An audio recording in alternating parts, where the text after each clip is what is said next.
پہلے ان کو تو فارغ کریں، یہ تو اپنی طرف سے کہہ چکے ہیں۔ اور ایک چیز اور جو نثار صاحب نے، کیونکہ میں تھوڑا سا آگے لے جاؤں جہاں تک مجھے پتا ہے، مرتضیٰ کنفرم کریں گے، یہ جو کہہ رہے ہیں کہ صدر صاحب اب مشورہ کریں گے لیڈر آف دا ہاؤس اور لیڈر آف دی اپوزیشن، پہلے بھی یہی قانون تھا، پہلے بھی قانون میں یہی تھا، the president in consultation with the leader of the house and the leader of the opposition will appoint a chairman NAB. ابھی کیا یہ ادھر سے ان کے جو آ جاتے ہیں چھوٹے موٹے گول مول ٹائپ کے لوگ،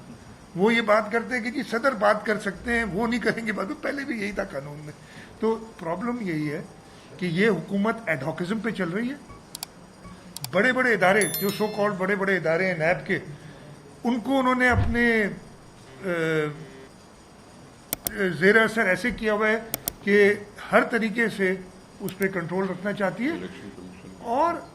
اس کی الیکشن کمیشن کا آپ کو سب کو پتہ ہے جو چل رہا ہے معاملہ، تو یہ بڑا کلیئر ہے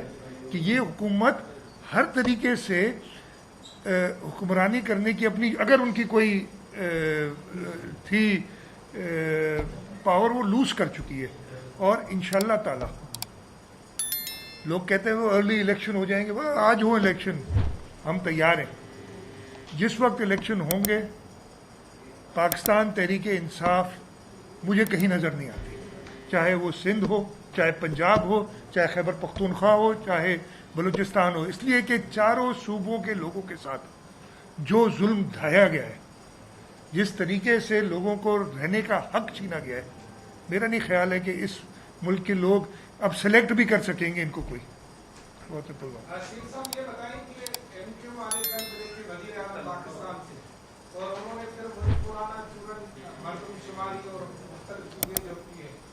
آپ کیا سمجھتے ہیں کہ یہ واقعی مردم شماری کے حق میں ہے یا یہ ڈیلے ٹیکٹکس استعمال کر رہے ہیں؟ اچھا، دیکھیے سب سے پہلے مجھے نہیں پتا کہ ایم کیو والے آپ بتا رہے ہیں، مجھے ڈیٹیل نہیں پتا، لیکن میں جو مجھے پتا ہے وہ بتا سکتا ہوں۔